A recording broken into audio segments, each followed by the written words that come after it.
श्री स्वामी समर्थ। श्रीपाद श्री वल्लभ अवतार। श्रीपाद श्री वल्लभ को कलयुग में भगवान श्री दत्तात्रेय का पहला अवतार माना जाता है।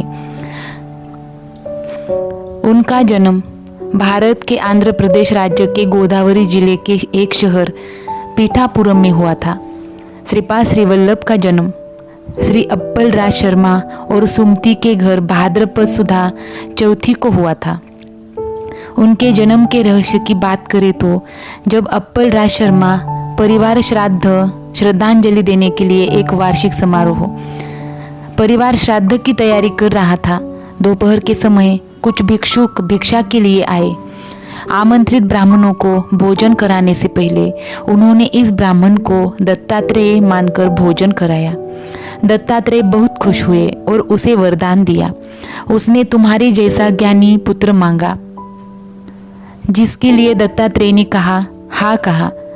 उसके पहले 2 पुत्र थे जो अंधे और लंगड़े थे और कई अन्य जो लंबे समय तक जीवित नहीं रहे।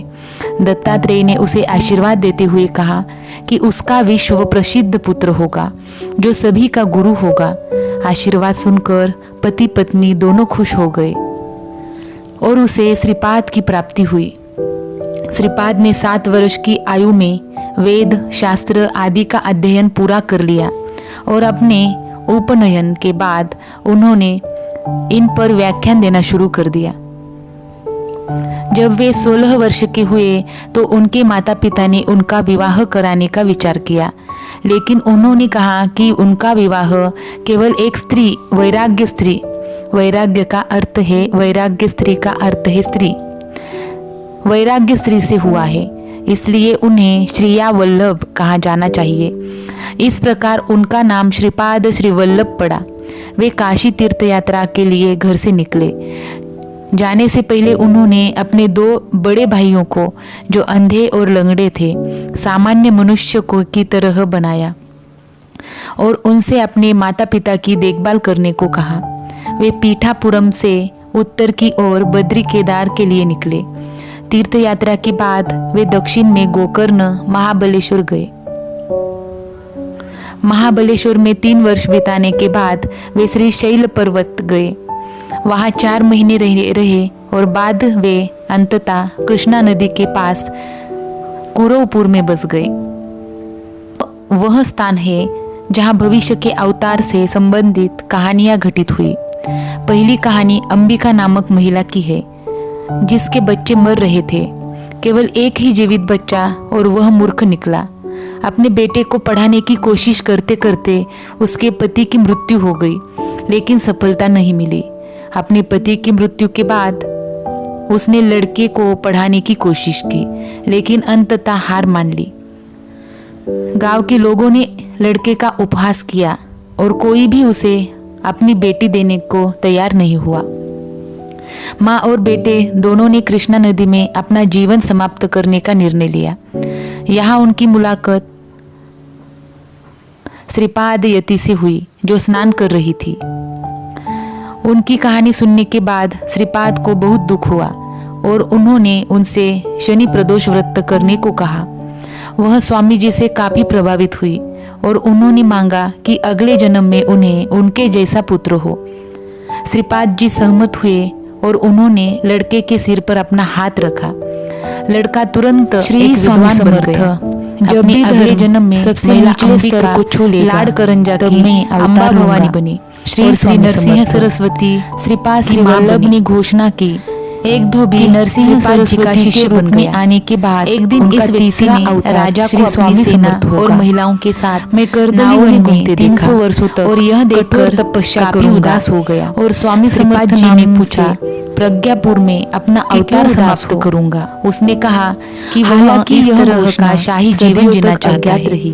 श्रीपाद जी ने उसे राजा बनने का आशीर्वाद 2001 में प्रकाशित हुई। श्रीपाद जी ने उससे कहा स्वामी समर्थ वह अगले जन्म में 1800 नगरी में उनसे भारत के महाराष्ट्र ऐसा माना जाता है कि बेलाट में बेदार के सुल्तान इसलिए उन्हें उनके भक्तों द्वारा वह राजा रहा होगा। अक्कलकोट महाराज जिसकी स्वामी समर्थ महाराज भी कहा जाता है से हुई थी।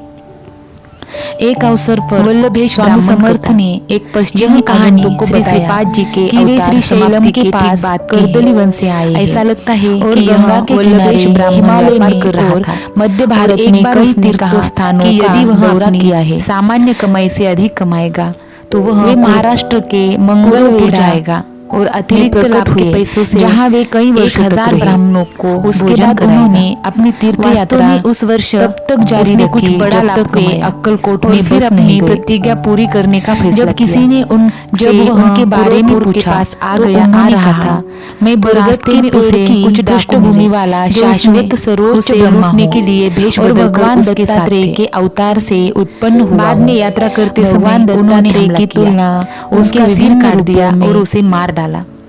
श्री श्रीपाद जी अचानक बरगद के पेड़ से की जाती है और सभी डाकुओं को स्वामी समर्थ की जीवनी के अनुसार छोड़ दिया। भगवान दत्तात्रेय के जिसने श्रीपाद जी से अपने जीवन के लिए भीख मांगी। कर्दली वन से बाहर आने उसे छोड़ हिमालय चले और उसे वल्लभेश का शिर उसके गंगा के शरीर पर चिपकाने के जंगल में गहन उसे जीवित कर दिया। समय के साथ बाद में वल्लभेश एक चींटी का टीला ब्राह्मण ने अपनी प्रतिज्ञा पूरी की। लकड़हारा चींटी के टीले से वल्लभ चारों ओर गौण शिष्य बन गया तो उसकी कुलाड़ी दिलचस्प लग गई। इस वल्लभेश ब्राह्मण कुलाड़ी पर हेडगेवार परिवार का मूल पुरुष माना जाता है। उसने चींटी का टीला खोला पीठापुर और एक योगी स्वामी मंदिर का निर्माण उनके दिशा निर्देशों के अनुसार किया गया था कि यह ईश्वरीय इच्छा थी। उन्होंने चींटी का टीला खुल गया में श्रीपाद श्री वल्लभ के बाहर आने और अपने मिशन को जारी रखने का समय आ गया था। श्रीपाद श्री वल्लभ बाहर आया संस्थान स्वामी समर्थ के रूप में प्रकट हुआ। पीठापुरम हैदराबाद में विशाखापट्टनम मजबूत रेलवे लाइन शक्तिशाली है और समालकोट जंक्शन से अक्टूबर 10-12 में किलोमीटर दूर है। चिंतोपंत टोल नामक एक श्रीपाद श्री वल्लभ ध्यान स्थान अक्कलकोट आए कुरवपुर और वे शहर के बाहरी इलाके में रहे। अपना अधिकांश जीवनी में चमत्कारी घटनाओं ऐसा लोगों की मदद करने यह स्थान काफी अच्छी तरह से ऊपर उठाने के लिए वल्लभेश ब्राह्मण की कहानी से पता चलता है कि गांव कम और सादगी से 1000 ब्राह्मणों को समायोजित करने के लिए काफी बड़ा कृपा बरसाई और संकट जनसंख्या और बीमारियों के दौरान मंदिर और गांव के बीच बहुत सारे ने आध्यात्मिक रूप से गांव उठाया जा सके। एक छोर पर है और मंदिर दूसरे छोर पर है। अन्याय या अनैतिक पहुंचने के लिए वे बहुत क्रोधित हो जाते थे। अक्सर गलत काम किए जाने वाले मार्ग करते थे। एक कर्नाटक राज्य के रायचूर स्वामी के भक्तों ने उनसे कहा आंध्र प्रदेश राज्य को लेने से पहले अनुमति लेनी होगी। फोटोग्राफर ने इसे इस द्वीप से करने का निर्णय लिया। एक छोटी उसने कैमराकार नाव में कृष्णा नदी और दूर से कुछ शॉट लिए। कृष्णा नदी का तट डेवलप स्थल और स्वामी को 17 किलोमीटर स्वामी समर्थ ने इसे चारों ओर बहुत शांत है। हर किसी को अपने अपने कुल देवता दिखाई दिए स्वामी, लेकिन स्वामी की तस्वीर नहीं दिखाई दी। श्री वल्लभ फोटोग्राफर ने कहा कि यह स्वामी समर्थ तेलुगु भाषा में छपा है तो स्वामी ने हंसते हुए कहा महासंस्थान में इस तरह अजीब लग रही भाषाओं में अनुवाद और फोटो अत्याधिक विचार किया जा रहा है। फोटोग्राफर हैरान रह गया। उसने तस्वीर में नीचे दिए गए मंत्रों का जाप करके उसे अपनी गलती का एहसास आसानी से और उसने आशीर्वाद प्राप्त कर सकता तस्वीरें लेने की अनुमति मांगी। वो मंत्र है स्वामी समर्थ 22 वर्षों तक आध्यात्मिक साधकों को शिक्षा देते रहे, उपचार करते रहे और उनकी सहायता करते रहे। अपने जाने से पहले उन्होंने पिछले वर्ष भर अवधूत चिंतन के दिए। अंत में वे बीमार पड़ गए लेकिन उन्होंने दवा लेने से मना कर दिया।